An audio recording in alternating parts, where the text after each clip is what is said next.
Governor, the New York Times says that Tim Scott's endorsing Donald Trump tonight. What would that mean to your campaign? We'll wait and see if it happens. Have you talked to him lately?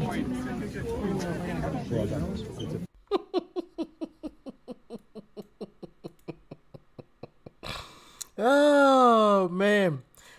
Tim Scott, what was your response? Oh, man, I'm so excited for the announcement tonight. Just tune in, pay attention, listen closely, and let's talk about 4 more years. Can you guess who Tim Scott endorsed?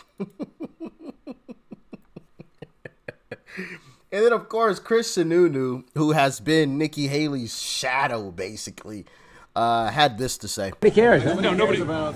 Tim Scott. Oh. Yeah. If anyone cared about Tim Scott, he'd still be running for president. I mean, nobody cares. I mean, in all fairness, he does have a little bit of a point. You know what I'm saying? Like, sure, yeah, if he was that big of a candidate, he'd still be in the race. Sure, but it definitely does suck that it is Tim Scott. That is endorsing Trump.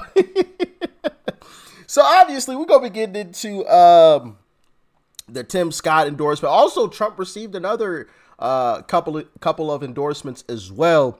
So yeah, like, share, comment, hit that subscribe button if you are new. And Tim Scott, take it away, brother. Let's dive in. We need a president who will close our southern border today. We need Donald Trump. We need a president. We need a president who will unite our country. We need Donald Trump. We need a president who will protect your Social Security and my mama's Social Security. We need Donald Trump. We need a president today who will stop the crime and recklessness in the streets. We need a president who will restore law and order. We need Donald Trump. Oh, we need a president who will lower our taxes and not raise our taxes. We need a president like Donald Trump. We need a president who understands the American people are sick and tired of being sick and tired. We need a president our foreign adversaries are afraid of and our allies respect. We need, you see, we need a president who doesn't see black or white. We see a president who sees Americans as one American family. We need. And that's why I came to the very warm state of New Hampshire to endorse the next president of these United States, President Donald Trump. Incredible. Incredible. You know, I was sitting here thinking, that was probably his best speech thus far. Why didn't he give one of those speeches during his campaign?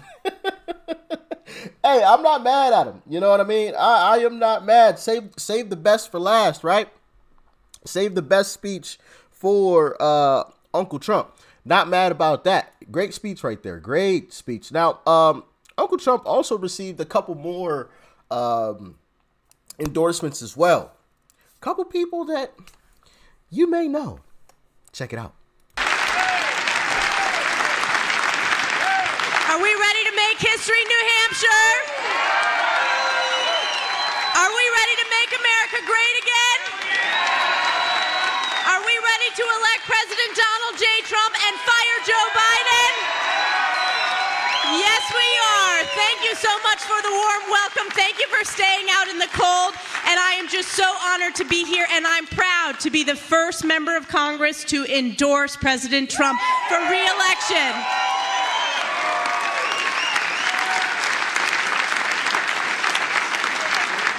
And I'm excited to bring up my friend and our amazing, amazing former congressman and our amazing candidate for governor in New York State, Lee Zeldin.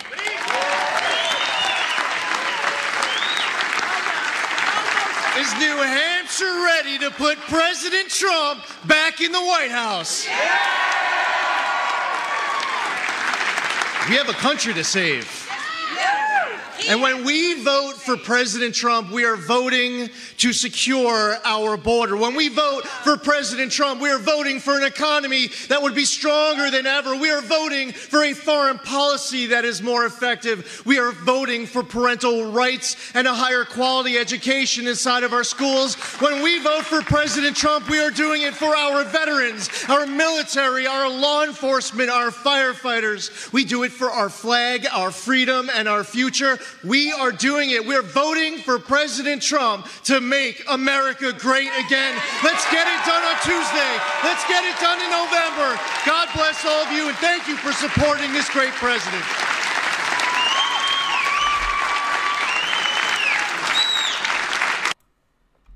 Now, that is Elise Stefanik and Lee Zeldin. If you guys remember, Lee Zeldin actually ran for governor of New York and barely lost. He lost by single digits. Now, I know some of you are going to say, Rich, is still a loss, but we're talking about New York.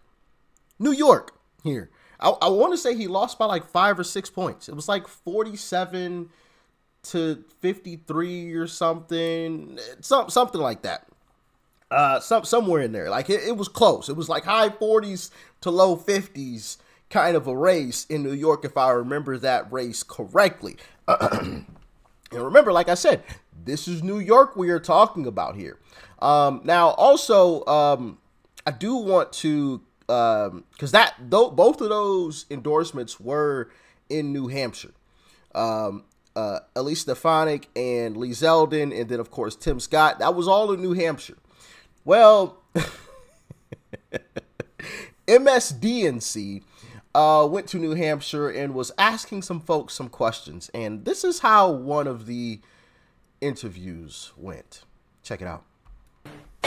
Under Hurd, you would have the same policies or similar policies, but less chaos. Why doesn't that argument work for you? It doesn't work for me because President Trump isn't creating the chaos. He is the recipient of the chaos. Yeah, so if you didn't catch that, the guy asked, under her, meaning Nikki Haley, the policies would be basically the same. So now they're admitting Nikki Haley is a Democrat. She's a Democrat. Like, he just said it. I'm gonna play that back. Under Hurd, you would have the same policies or similar policies, but less chaos. The same policies or similar policies, just less chaos. So now they're admitting it. Nikki Haley is a Democrat. She is Joe Biden in heels and hair and makeup and whatever. You know what I mean? She's no different. She's Nikki Biden. She's a Democrat. They just admitted it live on television. You just heard it there for yourselves. Now, I don't know if that was intentional, if that was just a slip up of the tongue or whatever, but yeah, not good. Now, polls say that Trump is up by 17 points in New Hampshire currently, 52 to Nikki Haley's 35, and DeSantis, goodness gracious, and DeSantis is down at 6 points. There's also a poll that shows, I want to see if I can bring that one back up as well. And I find this one pretty interesting. Notice where this is. Yeah. Right where Nikki Haley was a governor. Right there. She's losing by 39 points. How embarrassing. And if DeSantis dropped out, Trump would win by 40 points. He would win by another extra point over Nikki Haley if DeSantis drops out, which he probably will once he gets, you know, single digits in New Hampshire. That's going to be pretty embarrassing. But Tucker Carlson, I think, lays it out perfectly. So I'm going to let him take it away, guys. Check out what Tucker Carlson had to say about Nikki Haley. Now, if Nikki Haley wins or even does very well in New Hampshire, it'll be a big story, of course, and we'll hear a lot about it. But then what happens? It's a long primary process. New Hampshire is just one small, heavily wooded state out of 50. Will Republicans in other states back Nikki Haley too? Will she win a string of these? Well, they're not going to vote for her voluntarily. Haley can only become the Republican nominee if Republican primary voters have no one else to vote for. So the plan works like this. Ron DeSantis drops out after losing a few contests in a row. He simply runs out of money and has to head back to Florida. That could happen. And at that point, liberal donors swing as a block behind Nikki Haley, giving her bottomless resources. That's already happening right now. And then critically, Donald Trump goes to jail. And that could happen too, to be honest. And at that point, bam, Nikki Haley wins the Republican nomination by default. Now, it's not a foolproof plan. A lot could go wrong. But at this point, it's the only plan. It's all that Democrats have. Joe Biden is going to have a very hard time getting reelected, much less serving another term. It's impossible to imagine that. Yet the party cannot replace him because that would leave Kamala Harris, who is even more unpopular than he is. Because Harris is a member of the new master race, she cannot be booted off a presidential ticket. She must be shown maximum respect at all times, no matter what she says or does. And so that means the Democratic Party is stuck with two fatally unpopular candidates. It's their doing, of course, but it's a massive problem. They can't get out of it. So their only option at this point is to run a Republican who has the same views as Joe Biden and Kamala Harris. And that is exactly what they're doing right now, no matter what they tell you. And that candidate's name is Nikki Haley. Bingo. That's their only option. That is their way out of this entire situation. And even that's going to fail. Because as much as they are trying to prop up Nikki Haley, I think there are too many of us that see the truth. And I said this a while back, and I think I heard someone else say it. Maybe Tim Pool had said it too. But has anyone ever come across a Nikki Haley supporter? Anybody? Has anybody ever seen a Nikki Haley supporter on social media underneath a political post? And I've shown you guys. I've literally put it in videos. I've gone to what I would consider a leftist page or a Democrat-run page, and you know, where they were talking about politics or Trump or, you know, something along the lines of politics, right? And I showed you guys the comment section because that's what I pay attention to, because I want to hear and see what the people are saying. And I scrolled through. Out of the times that I have done that, has anybody ever seen Nikki Haley's name even mentioned? I haven't seen it one time, not once. And that says something to me. That says that, yeah, while money and big donors can help prop up someone, when there's a real true movement going on in, you know, in a country, in this country, there's nothing that any dollar or any elitist can do about it. I don't care how much money they throw behind Nikki Haley. They can't stop the Trump train because it's a real true movement. Just saying. Because we hear all of these stories about these big ticket donors getting behind Nikki Haley, which is the only reason why she's propped up. And yeah, she has risen in the polls, sure, but not far enough. And even with all those dollars, she still got third in Iowa. She's still losing to Trump in New Hampshire. Hell, she's even losing in her own state. Just saying. I'm just saying.